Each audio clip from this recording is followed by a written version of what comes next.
Kaleshwaram project వ్యవహారంలో high court ఎవరికీ clean chit ఇవ్వలేదని నీటిపారుదల శాఖ మంత్రి ఉత్తమ్ కుమార్ రెడ్డి అన్నారు. పిటిషనర్లకు సెక్షన్ 8B కింద నోటీసులు ఇవ్వలేదని మాత్రమే హైకోర్టు వ్యాఖ్యానించిందని తెలిపారు. కమిషన్ నియామకాన్ని పూర్తిగా సమర్థించిందని పేర్కొన్నారు.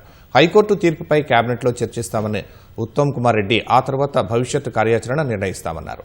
అటు జస్టిస్ ఘోష్ కమిషన్ నివేదికను హైకోర్టు తప్పుపట్టలేదని, చిన్న చిన్న లోపాలను సరిచేసుకోవాలని చెప్పిందని కాంగ్రెస్ ఎంపీ చామల కిరణ్ కుమార్ రెడ్డి అన్నారు. బీఆర్ఎస్ నేతలు అప్పుడే సంబరాలు అవసరం లేదని ఆయన ఎద్దేవా చేశారు. అక్రమాలకు సంబంధించి కమిషన్ నివేదికతో పాటు విజిలెన్స్, ఎన్డీఎస్ఏ నివేదికలు ఉన్నాయని చామల గుర్తు చేశారు. పీసీ ఘోష్ గారు కమిషన్ ఇచ్చినటువంటి రిపోర్ట్లో ఏదైతే ప్రొసీజరల్ ల్యాప్సెస్ ఉన్నాయి అనేదంటే ప్రాథమిక ఎంక్వైరీలో నోటీసులు ఇవ్వడం కానీ, అందరినీ కన్సిడర్ చేయడం కానీ, అందరికీ ప్రాధాన్యత వాళ్ళతోటి మాట్లాడలేదనే ఒక అంశంలో ఆ రిపోర్టుకు సంబంధించి ఇమీడియట్ గా ఏ చర్యలు తీసుకోవద్దని చెప్పినట్టుగా తేటతెల్లమైంది.